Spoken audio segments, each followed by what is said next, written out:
디플레이션이 끝나고 인플레이션이 찾아온 일본에서도 임금 상승보다 물가 상승 속도가 더 빨라 예금으로는 자산 가치를 지키기 어렵다는 인식이 확산되고 있다는 겁니다.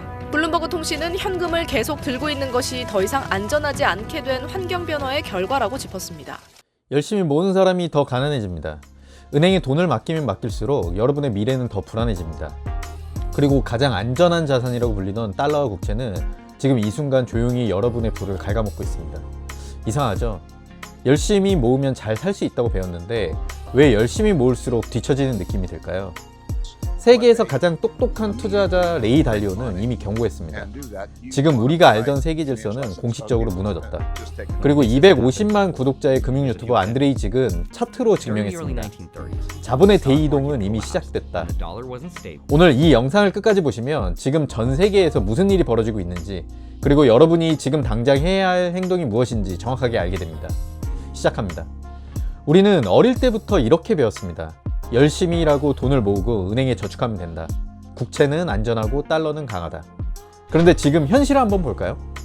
2020년 이후 미국이 찍어낸 달러는 미국 역사 전체에서 발행된 달러의 40%를 넘습니다. 대한민국도 마찬가지입니다. 전 세계의 중앙은행들이 경쟁하듯이 돈을 찍어냈죠. 그 결과는 여러분이 직접 느끼고 있습니다. 마트에서, 카페에서, 월세 계약에서. 물가는 올랐는데 월급은 그대로입니다. 은행 금리는 물가 상승률을 따라잡지 못하고 있습니다. 다시 말해, 은행에 돈을 넣어두면 명목상 숫자는 그대로지만 그 돈으로 살 수 있는 물건의 양은 해마다 줄어들고 있다는 겁니다. 이게 바로 인플레이션의 함정입니다. 레이 달리오는 이것을 가장 조용하고 가장 잔인한 세금이라고 불렀습니다. 누가 징수한다고 통보도 안 해주고 누가 가져간다는 영수증도 없습니다. 그냥 어느 날 보면 내 돈의 가치가 줄어있는 거예요. 우리가 상식이라고 믿었던 것들이 사실은 이미 낡은 규칙이었던 겁니다. 그럼 도대체 어떤 규칙이 새로운 규칙인 걸까요? 지금 금융시장에서 조용하지만 거대한 일이 벌어지고 있습니다. 바로 캐피탈 로테이션, 자본 순환입니다. 큰 돈이 A에서 B로 이동하는 거예요. 지금은 주식, 채권 같은 금융자산에서 금 같은 실무자산으로 돈이 옮겨가고 있습니다. 증거를 볼까요? S&P 500, 나스닥, 달러화까지 금 대비로 보면 전부 하락세입니다. 비트코인도 마찬가지예요. 명목상 가격이 아니라 금 대비 가치로 측정하면 거의 모든 자산이 금에 지고 있습니다. 이게 처음 있는 일일까요? 아닙니다. 역사적으로 이런 자본순환은 3번 있었습니다. 1930년대 대공황 시기, 1970년대 달러 금 태안 정지와 오일 쇼크, 2000년대 초반 닷컴 버블 붕괴. 이 3번의 공통점이 뭔지 아세요? 실물 자산이 금융 자산을 5년에서 10년간 압도했습니다. 그리고 안드레이 직은 말합니다. 지금이 그 4번째 사이클의 시작점일 가능성이 높다고. 전 세계 중앙은행들이 조용히 금을 사재기 하고 있습니다. 2022년부터 지금까지 중앙은행들의 금 매입량은 사상 최고 수준입니다. 그들이 뭘 알고 있는 걸까요? 그런데 여기서 여러분이 가장 궁금해하실 질문이 있습니다. 금이 오르면 비트코인도 같이 올라야 하는 거 아닌가? 둘 다 정부가 찍어낼 수 없는 자산이니까요. 하지만 현실은 전혀 다릅니다. 이건 정말 많은 분들이 혼란스러워하는 부분입니다. 비트코인은 디지털 금이라고 불렀습니다.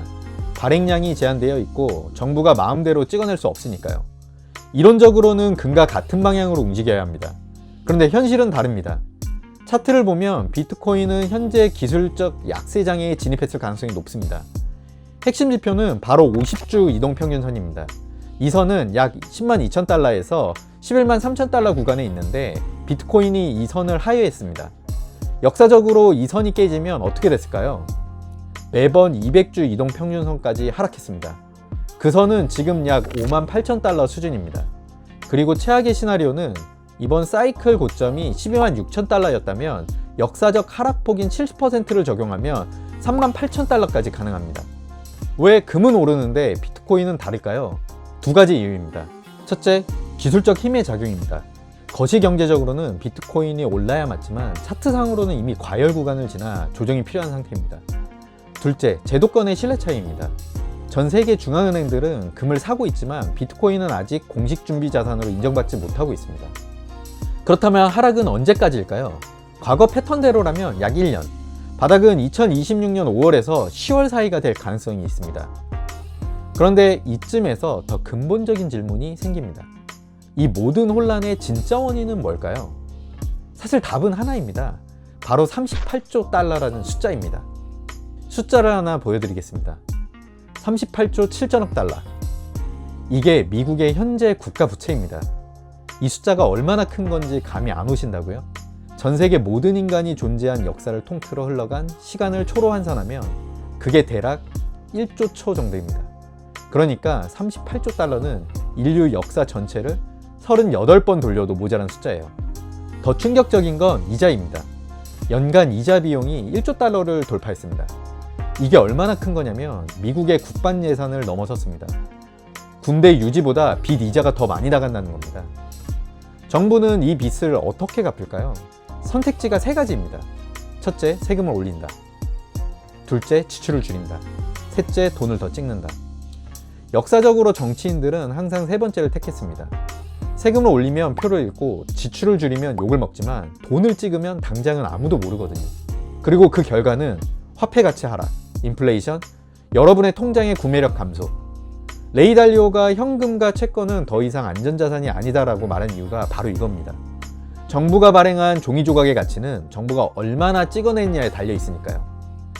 자, 이제 여러분은 문제를 완전히 이해했습니다. 균열의 시작, 자본의 이동, 그리고 부채 폭탄. 그럼 이제 가장 중요한 질문으로 갑니다. 우리는 무엇을 해야 할까요? 자, 드디어 실전입니다. 레이 달리오의 핵심 조언은 한 문장으로 요약됩니다.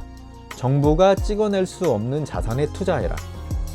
가장 대표적인 게 금입니다. 금은 5,000년 역사 동안 가치를 유지했습니다. 어떤 정부도 어떤 중앙은행도 금을 인쇄할 수 없어요. 실물금이 부담스럽다면 금 ETF로 시작할 수도 있습니다. 그런데 여기서 중요한 포인트가 있습니다. 레이 달리오 경고가 맞다고 해서 지금 당장 모든 걸 팔고 금에 올인하면 될까요? 아닙니다. 그레이엄 스테판은 이렇게 말합니다. 달리오의 예측은 수십 년에 걸쳐 일어날 수 있는 일이다. 극단적인 타이밍 게임은 실패 확률이 더 높다.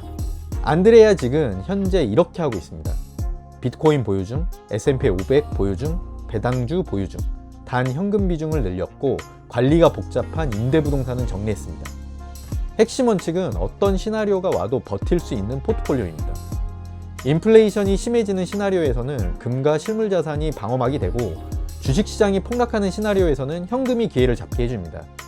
두 가지를 다 갖추는 게 핵심입니다. 변동금리 대출이 있다면 고정금리로 전환을 고려하세요. 레버리지는 최소화하세요. 지금은 공격보다 수비의 시간입니다. 전략은 알겠습니다. 그런데 사실 더 중요한 게 있습니다. 전략보다 먼저 갖춰야 할 것, 바로 마인드셋입니다. 위기 속에서 살아남는 사람들은 공통점이 하나 있습니다. 역사 속 모든 금융위기에는 두 종류의 사람이 있었습니다. 패닉에 빠져서 최저점에 다 팔고 평생 후회한 사람, 그리고 폭풍 속에서 버텨내고 그 이후 10배 수익을 거둔 사람.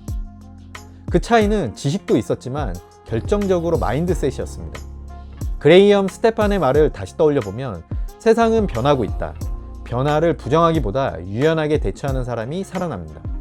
두려워하는 것과 대비하는 것은 다릅니다. 두려움은 판단을 흐리게 하지만 대비는 기회를 만듭니다. 1930년대 대공황 때 시장이 90% 폭락했습니다.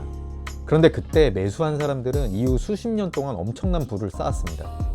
2008년 금융위기 때 포기하지 않고 버틴 사람들은 2020년까지 자산이 몇 배가 됐습니다. 시장은 항상 회복했습니다. 예외 없이요. 지금 여러분이 해야 할 일은 명확합니다. 첫째, 패닉셀링 하지 않기. 둘째, 다각화된 포트폴리오로 어떤 상황에서도 버티기. 셋째, 현금을 확보해서 진짜 기회가 왔을 때 움직이기. 넷째, 장기적 관점 유지하기. 그리고 가장 중요한 것은 계속 공부하기입니다. 오늘 이 영상을 본 여러분은 이미 99%의 사람보다 앞서 있습니다. 대부분의 사람들은 이 변화를 인식조차 못하고 있으니까요. 준비된 자만이 위기를 기회로 바꿉니다. 그리고 그 준비는 바로 지금 시작하는 겁니다. 오늘 핵심 3줄입니다.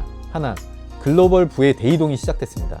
금융자산에서 실물자산, 특히 금으로 자본이 이동하고 있습니다. 둘, 비트코인은 단기적으로 조정 구간에 있습니다. 2026년 하반기까지 지켜봐야 합니다. 셋, 지금 당장 할 일은 다각화, 현금 확보, 부채 관리입니다. 세상의 규칙이 바뀌고 있습니다.